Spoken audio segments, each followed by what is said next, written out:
Bom dia, amados de Deus, eleitos segundo a presciência de Deus Pai, filhos benditos, boas sementes sobre a terra, aqueles que são frutos bons, aqueles que têm um coração de terra boa, terra de coração de eleito. Quando a palavra de Deus é semeada, cai como uma semente, e no coração de um eleito, ela frutifica a 30, a 60 e a 100 por um da semente. Bom dia a você que cresce na graça e no conhecimento de Jesus Cristo. Eu sou a Bispa Solange Brandt, da Igreja Cristo Vive de São Paulo, Missão Apostólica da Graça de Deus. Nesta sexta-feira, tenho 2 lembretes para fazer. O primeiro deles é que nós temos programa amanhã, sábado, não às 9, mas às 9h30 da manhã. Então, amanhã nós ainda temos a sequência deste tema sobre a carne e o espírito. E o segundo lembrete que nós temos é a respeito deste próximo final de semana maravilhoso, né? Estamos tão felizes, tão gratos a Deus. Deus é bom. E nós temos no domingo o nosso culto às 6h30 da tarde. Estamos felizes, estamos alegres, Deus é bom, Deus é sempre bom, Deus é sempre fiel, justo, verdadeiro, e nós temos prazer neste Deus. Nós temos prazer em louvar, em adorar, em ouvi-lo, nós temos prazer em congregar, porque esta é a vontade dele, nós somos tementes a Deus, nós temos total liberdade do Espírito Santo para, por amor, virmos à casa de Deus, prestarmos o nosso culto racional, oferecermos o nosso corpo visível, presente, como um sacrifício vivo, santo e agradável ao Senhor. Então, eu quero convidar você para domingo, às 6h30 da tarde, para este encontro glorioso dos filhos de Deus, especialmente aqueles que estão já cortados pela palavra da graça de Deus, outros que estão sendo cortados por esta palavra, outros que estão chegando e estão obedecendo a desígnios de Deus, cumprindo a propósitos eternos e que serão alcançados pela graça, com olhos iluminados. Teremos uma linda festa aqui no próximo domingo, às 6h30 da tarde.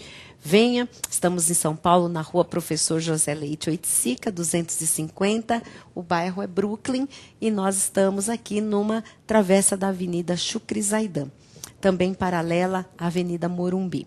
Venha para cá, ligue para nós, 5561-4405, ou nos mande um e-mail, igreja@cristovive.com.br, ou ainda acesse o nosso site e você vai descobrir muito mais ainda do nosso ministério, da graça de Deus, da palavra predestinada de sabedoria, vai poder assistir os cultos em tempo real de qualquer parte do mundo, www.cristovive.com.br.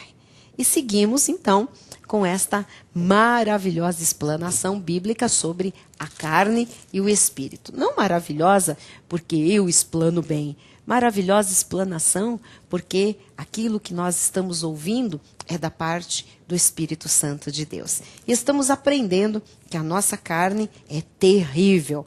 Alguns sabiam disso, alguns já ouviram estudos, né, sobre isso, já receberam ministrações sobre isso, mas nós estamos aqui abordando alguns aspectos que hoje nos fazem entender como nós já fomos enganados pela nossa carne, como nós já fomos humilhados pela nossa carne, né? Como nós já fomos enganados pela nossa carne, confundidos pela nossa carne, envergonhados pela nossa carne. E quantas são as obras da carne que, às vezes manifestadas, né, no seio da Igreja de Cristo, acabam por trazer tão triste testemunho para a obra do Senhor, né? De ovelhas, de escândalos. A palavra de Deus também diz assim, que é inevitável que venham escândalos no meio cristão. É inevitável. Quer dizer que o Senhor sabe que a nossa carne é problemática e que quando ela realmente não é subjugada, e quem não tem este conhecimento, quem verdadeiramente não alimenta o seu espírito com a palavra da verdade, está sujeito a ser traído pela sua carne, né? Então, o Senhor, sabendo disso, ele diz, olha, é inevitável que venham os escândalos, mas ai daquele por quem vem um escândalo. Ai daquele. Quer dizer que quando o Senhor, na sua palavra, diz, ai daquele, é ai mesmo, amados, a coisa é séria. Ai daquele pelo qual, por quem vem escândalos à obra do Senhor. Então, estes que são motivos de escândalos, motivos de divisão, motivos de pessoas, né, ficarem aí jogadas, sem paradeiro, sem rumo na vida, sem direção espiritual, esses vão responder seriamente diante de Deus. E por quê? Porque, né, a sua carne ou as suas carnes falaram mais alto. Falaram, induziram, confundiram, acabaram por humilhar a pessoa, por envergonhá-la, e ela, né, enveredou pelos caminhos da carne e acabou sendo não só tropeço para a sua própria vida, mas tropeço para a vida de muitas outras pessoas. Isto é muito grave. Isto é o resultado, né, de uma obra da carne, às vezes, ali manifestada. Então, diz a palavra de Paulo em Gálatas 5,16, digo, porém, andai no Espírito e jamais satisfareis a concupiscência da carne. Nós sabemos que temos duas naturezas em nós, todos os crentes têm, a natureza carnal e a natureza espiritual. E elas lutam entre si, são opostas, né? E nós precisamos identificar estas duas naturezas e separá-las bem, sem confundir. Nós temos que entender quando nós estamos enveredando por um caminho de carne, quando a nossa carne está ali saidinha, né, aprontando, nós temos que identificar isso. Quando ela está cheia de apetites, de vontades, e temos que identificar quando nós estamos verdadeiramente andando no Espírito, vivendo no Espírito, tendo uma vida, né, bíblica, uma vida que segue aquilo que o Senhor ensina em sua palavra. Nós temos que identificar isso para que a gente não caia, não erre, né, não transgrida, não seja depois envergonhado, passe por vexames nesta vida. Muita gente cristã, né, foi envergonhada, passa por vergonha hoje, por vexame, né, é vista como uma pessoa assim que fez o que não devia. Por quê? Porque lá atrás enveredou pelos caminhos da carne, deixou a carne reinar. A consequência é sempre desastrosa quando a carne reina. Nós vimos também que a única que pode separar carne e espírito é a palavra de Deus. Em Hebreus 4,12 está escrito, porque a palavra de Deus é viva e eficaz, e mais cortante do que qualquer espada de dois gumes, penetra ao ponto de dividir alma e espírito, juntas e medulas, e é apta para discernir os pensamentos e propósitos do coração. Então, essa palavra, ela tem vida, ela tem eficácia, ela tem poder. Nenhuma outra palavra pode fazer o que a Bíblia, a palavra de Deus, pode fazer. Ela divide a alma do espírito, ela separa e ela nos ajuda, ela é apta para discernir. Quanto mais palavra existir na sua vida, quanto mais alimento espiritual da palavra estiver na sua vida, mais você aprende a discernir quando a sua carne quer lhe envergonhar, quer dar as suas, né, saidinhas, quer se alimentar a sua concupiscência, e quando você realmente está no Espírito, ouvindo a voz de Deus, discernindo perfeitamente quando é Deus, quando é a carne. Isto é maravilhoso, né? Diz também esta palavra de Hebreus 4,13, e não há criatura que não seja manifesta na sua presença, na presença da palavra. Quando a palavra é pregada, tudo é manifesto, amados. Tudo. Até o que não presta vem à luz. Por isso é que o Senhor diz, né, que nada ficará em oculto que não venha a ser revelado. Ora, Deus quer fazer isso, mas quanto mais palavra, mais revelado é. Tudo. Tanto as coisas boas como as coisas más. As coisas certas e as coisas erradas. Você sabia disso? O que é espiritual e o que é carnal.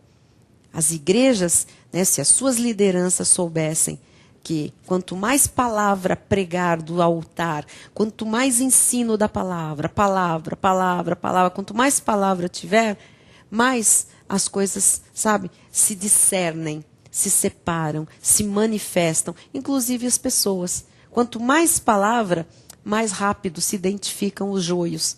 Mais rápido se tem tempos de colheitas em que o trigo é separado, o joio é lançado fora. Se não tem palavra, o joio fica ali, às vezes, no meio do trigo, anos e anos e anos. E todo mundo pensa que o joio é trigo, pensa que o cabrito é ovelha, sabe? Não discerne. Mas quando a palavra é pregada, a Bíblia diz, não há criatura que não seja manifesta na sua presença. Pelo contrário, todas as coisas estão descobertas e patentes aos olhos daquele a quem temos de prestar contas. Então, todos nós vamos prestar contas um dia daquilo que nós fazemos. Que bom que nós estamos aprendendo, né? Como é que age a nossa carne. Para a gente ficar todo mundo esperto, né? Subjugar a carne, não alimentar as concupiscências da carne, as obras da carne, que são conhecidas, nós sabemos bem o que é a carne, e vivermos andando no Espírito, não é? Vivermos na palavra. Por quê? Porque aí, quando as coisas se manifestarem, amém, vão se manifestar as coisas boas, as coisas retas, as coisas sadias, as coisas santas da nossa vida. E quando nós formos prestar contas ao Senhor, porque iremos prestar contas, não haverá nada que nos desabone, não haverá nada que nos envergonhe, não é verdade? Porque não deixamos a nossa carne se alimentar as suas concupiscências. Isto é tremendo. Bom, temos que entender também como é que entrou essa natureza pecaminosa, essa natureza carnal na vida dos filhos de Deus. Diz a palavra de Romanos, no capítulo 5, a partir do versículo 15. Romanos 5,15 diz assim, olha só. Todavia, não é assim o dom gratuito como a ofensa. O dom gratuito é a graça, a salvação em Cristo Jesus, né? A redenção, o dom gratuito, o dom, graça de Deus. Não é nada parecido com a ofensa, com o pecado. Por quê? Se pela ofensa de um só morreram muitos, que ofensa? O pecado de um só. Quem é este um? Adão. Morreram muitos, todos os filhos de Deus, por causa da ofensa, do pecado de Adão, morreram. Muito mais a graça de Deus e o dom pela graça de um só homem, Jesus Cristo, foram abundantes sobre muitos. Então nós precisamos entender que nós somos esses muitos. Muitos filhos de Deus que pela ofensa de um só, pelo pecado de Adão, morreram. Mas pela abundância da graça de Jesus Cristo, a Bíblia diz que esses muitos também, não é? Foram abundantes sobre muitos, que a graça do Senhor, o dom pela graça, né? O dom pela graça é a salvação, é a regeneração, o perdão dos nossos pecados. Então, o pecado entrou e Jesus Cristo, então, vem com a sua graça e nos liberta do pecado. Você vai compreender isso. Versículo 16. O dom, entretanto, não é como no caso em que somente um pecou, porque o julgamento derivou de uma só ofensa para a condenação. Mas a graça transcorre de muitas ofensas para a justificação. Então, está dizendo, um pecado só de Adão, o que fez? Uma transgressão, uma ofensa, matou a todos. Mas a graça de Jesus Cristo veio cobrir todos os pecados de todos que haviam sido mortos para a justificação. Adão nos matou, Jesus Cristo nos deu vida. Adão nos condenou, Jesus Cristo nos justificou. Então, você está entendendo, né? Esta ação do pecado e o que Jesus fez por nós. No 17, estou lendo Romanos 5,17, diz: E se pela ofensa de um e por meio de um só reinou a morte, Adão nos matou, fez a morte reinar. Muito mais os que recebem a abundância da graça e o dom da justiça reinarão em vida através, por meio de um só, a saber, Jesus Cristo. Então veja, por Adão reinou a morte, por Jesus reinou a vida. Se Adão nos matou, Jesus nos deu vida, nos vivificou. Se Adão nos condenou, Jesus, com a graça, trouxe a justiça. E ele diz que esses que foram justificados por graça, não foi por merecimento, foi por amor de Jesus, pela graça do Senhor, esses que foram justificados, que já receberam o dom da graça de Deus, reinarão em vida através de Jesus Cristo. Então, nós estamos vendo aqui que é possível os salvos que têm este conhecimento, que têm a graça, que vivem a graça, né, que receberam a justificação através de Jesus Cristo, é possível reinar em vida. Versículo 18. Pois assim como por uma só ofensa veio o juízo sobre todos os homens para condenação, quer dizer, uma só ofensa, o pecado de Adão, passou a todos nós e trouxe juízo, olha só, sobre todos os homens para condenação.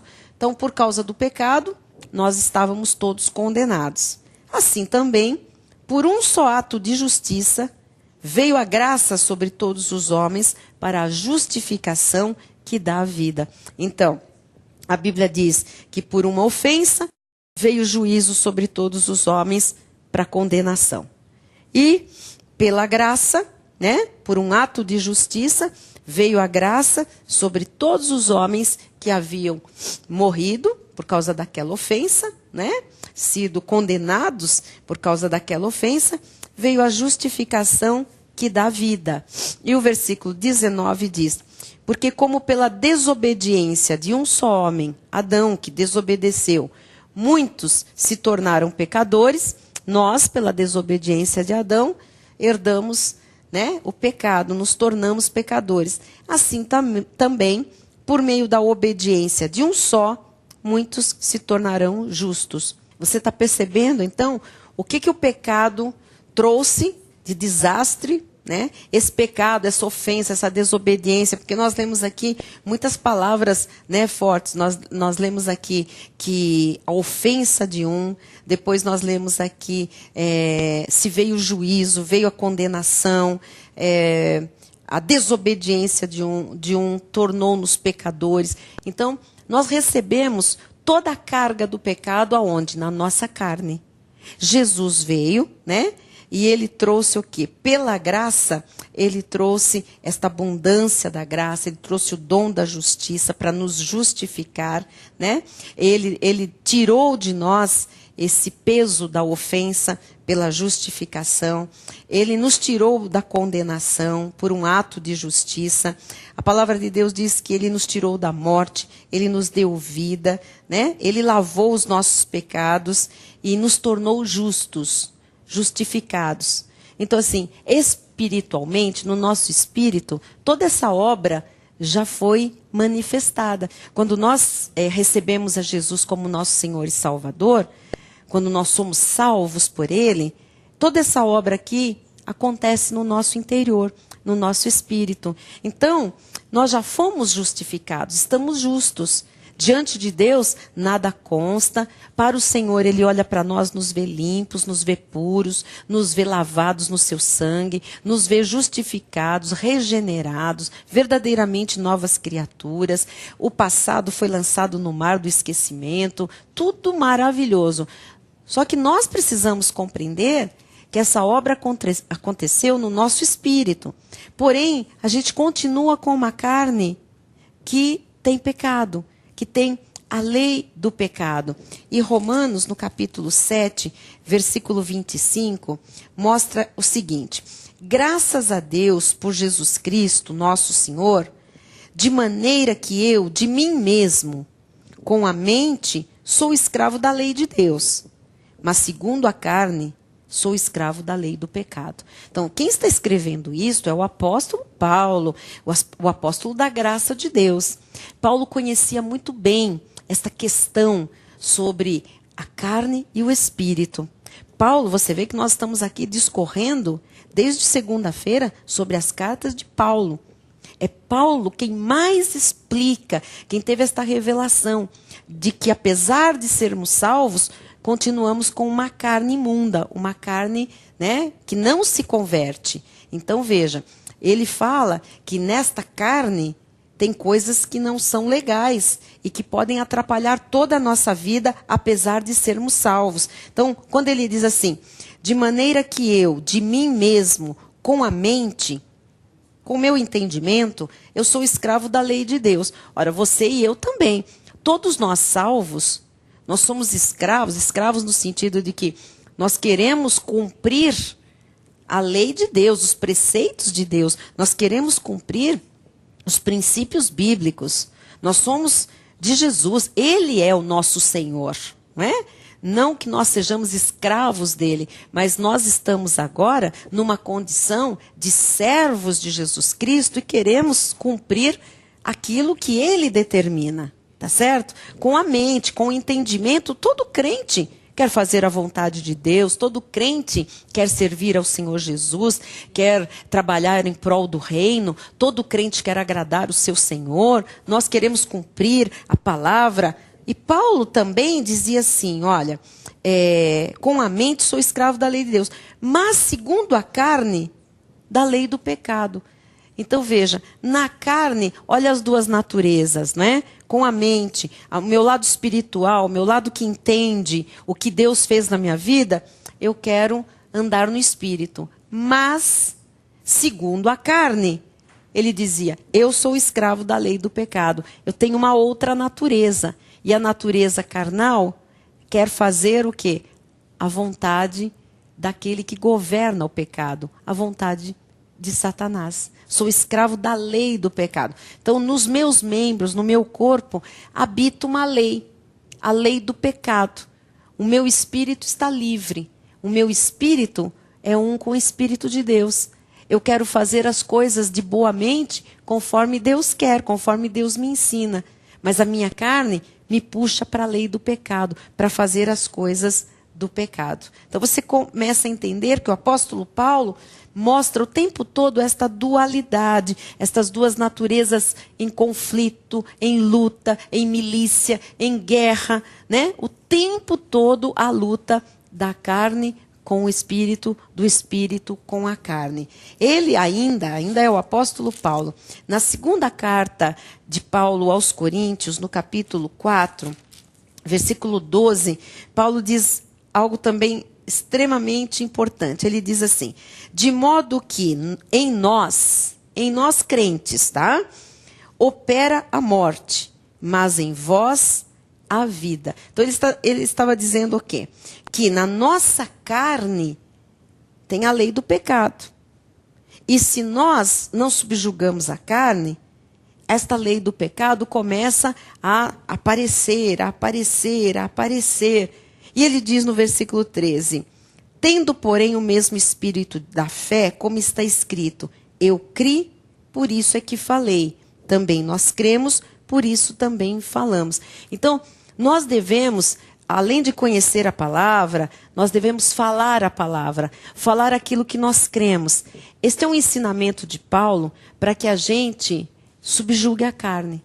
Falar a palavra, falar versículos, falar promessas, falar o que a Bíblia fala, dizer aquilo que Deus diz. Você está percebendo? É uma forma da nossa carne ficar refreada. Então, assim, nós temos que ter a palavra entrando e a palavra saindo pela boca. A palavra entrando pelos nossos ouvidos espirituais, mas ela sendo falada, confessada pela nossa boca, dita. Então, é importante. Quando você recebe a palavra, você alimenta o seu espírito. se o espírito está bem alimentado. Quando você fala da palavra, você estabelece esta palavra sobre a sua carne. Então é muito importante receber palavra e falar palavra, para que a gente alimente o espírito e ao falar a gente vá tirando a força da nossa carne. Então, isto aqui é uma lição. Você que está entendendo isto agora, nós vamos seguir ainda pela próxima semana. Amanhã, sábado, eu vou falar mais um pouquinho, mas nós vamos seguir na próxima semana, porque eu quero lhe ajudar a que você aprenda biblicamente a usar a palavra em seu favor, em seu benefício, subjugando a sua carne, levando os seus pensamentos cativos em obediência a Cristo, não alimentando a carne para que ela não tenha cada vez mais vontades de pecar. Ao contrário, que o seu espírito seja forte e tenha vontade de servir e agradar a Deus. Isso lhe trará uma vida sempre vitoriosa. Amanhã, sábado, tem mais. Tenha um bom dia.